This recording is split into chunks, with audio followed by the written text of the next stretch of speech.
नमस्कार, मी भाग्यश्री पाठक. मार्केट आणि मी हा सोप्या मराठीतून शेअर मार्केट समजावून सांगण्याचा माझा एक उपक्रम आहे.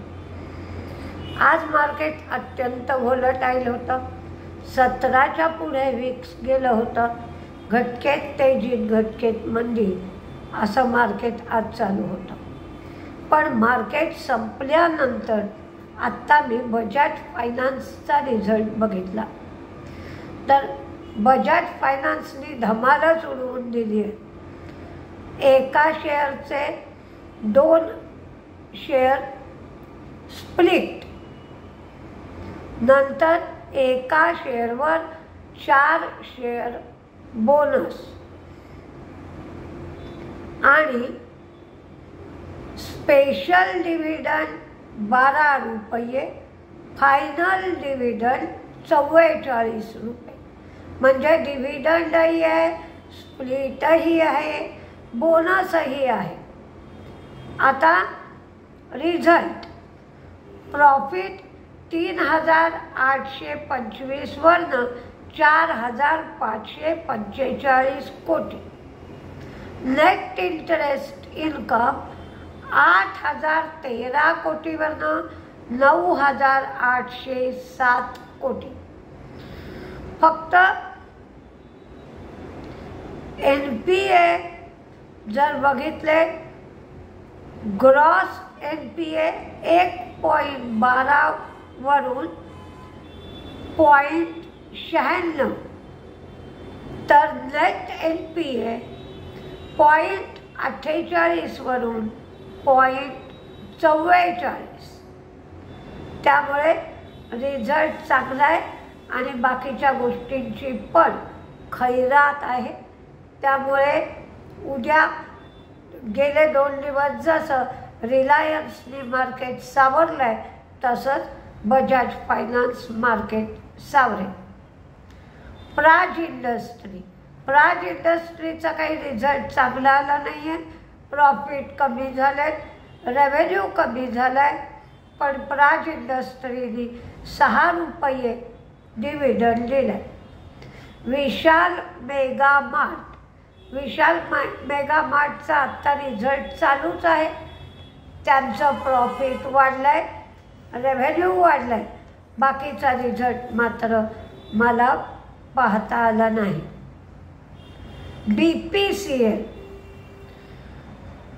BPCLचा रिझल्ट काही चांगला आला नाही. BPCLचे प्रॉफिट कमी झाले, 4,424 वरनं 3,214 आणि त्यांचं इन्कम 1.11 लाख कोटी आणि पूर्वीचं 1.13 लाख कोटी.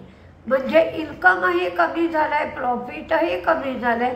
मार्जिन मात्र वाढलं, ते 6.7 वरून 7%, 6.7 वरून 7%, म्हणजे साधारण 0.30 एवढं मार्जिन वाढलं आहे.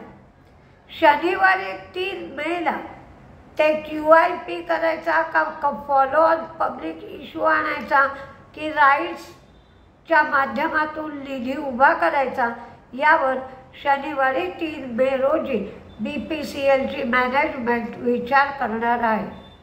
BPCLने 5 रुपये डिव्हिडंड दिला आहे. इंडिया मार्टचं प्रॉफिट वाढलं 100 कोटीवरनं 181 कोटी. हा रिझल्ट मात्र कन्सॉलिडेटेड आहे. त्यांचं इन्कम 315 वरनं 355 कोटी. मार्जिन 28.1% वरनं 36.7%. या इंडिया मार्टचा रिझल्ट खूप सुंदर आहे. स्पेशल डिव्हिडंड 20 रुपये, फायनल डिव्हिडंड 30 रुपये, असा 50 रुपये डिव्हिडंड दिला. फेडरल फायनान्शियल यांचं प्रॉफिट वाढलं आहे. नेट इंटरेस्ट इन्कमसुद्धा वाढला आहे. आता शॅपलरचं प्रॉफिट वाढलं आहे 220 वरनं 252. त्यांचं इन्कम वाढलं आहे 1873 वरनं 2174. मार्जिन मात्र फ्लॅट राहिलं म्हटलं तरी चालेल किंवा किंचित कमी झालं आहे 18% 17.60, म्हणजे 0.40 किंवा 40 बेस पॉईंट एवढं मार्जिन कमी झालं आहे. शॅपलरचं स्पेलिंग आहे SCHEFELLER.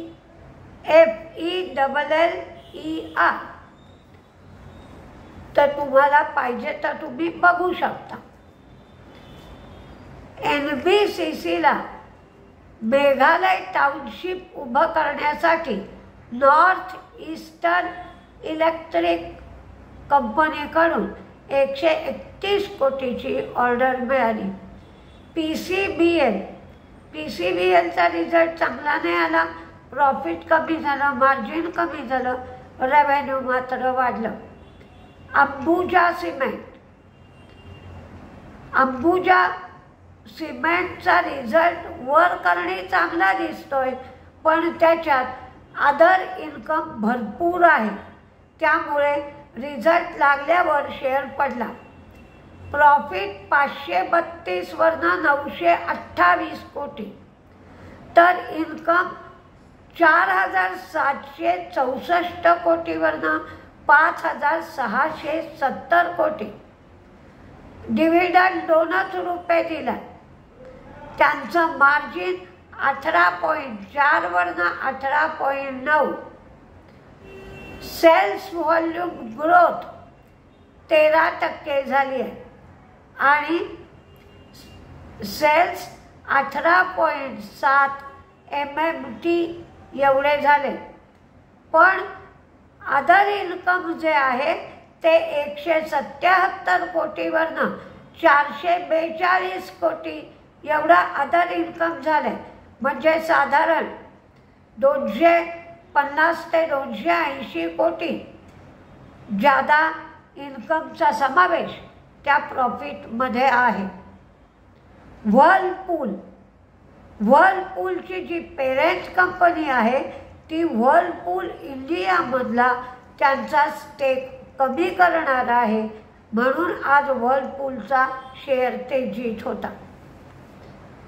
महाराष्ट्राच्या मंत्रिमंडळाने काही मार्गांवरती इलेक्ट्रिक व्हेकलसाठी टोल फ्री केला आहे आणि तसंच इलेक्ट्रिक व्हेकलच्या खरेदीसाठी सबसिडी दिली जाणार आहे. RPG लाईफ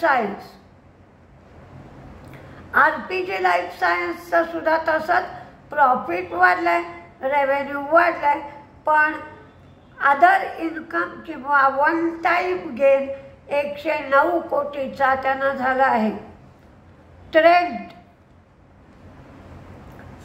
ट्रेंडचं प्रॉफिट 350 कोटी, म्हणजे मी चॅनलवर पाहिलं तेव्हा ॲडजस्टेड प्रॉफिट असं लिहिलं होतं.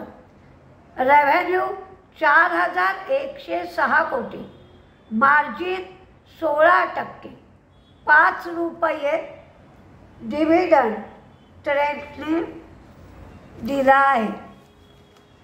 तर जास्तीत जास्त जेवढे रिझल्ट मला कव्हर करता आले तेवढे मी कव्हर केले. त्यातून जास्तीत जास्त माहिती देण्याचा सुद्धा प्रयत्न केला. पण आता बजाज फायनान्सनी सगळंच दिलं आहे, तर कदाचित बजाज फायनान्सची रेकॉर्ड डेटपर्यंत, अजून रेकॉर्ड डेट काही आज जाहीर झालेली मला दिसली नाही, त्यामुळे रेकॉर्ड डेटपर्यंत तो शेअर 10,000पर्यंत पोचू शकतो. म्हणजे आज त्याचा भाव 9,100 होता. सकाळी 8,975 एवढा खाली आला होता आणि त्यानंतर पुन्हा मार्केट सप्ता 9,100च्या आसपास शेअरचा भाव जाऊन पोचला. तर आपण उद्या बघूया काय काय होत आहे ते. आणि त्यानंतर 1 मेची महाराष्ट्र दिनाची मार्केटला सुट्टी असेल. त्यामुळे यावेळचं मार्केट 2 विभागात वाटलेलं आहे. आपण बघू उद्या काय होत आहे ते. मी सकाळच्या व्हिडिओत आणखीन काही रिझल्ट आले तर तुम्हाला सांगेन. नमस्ते.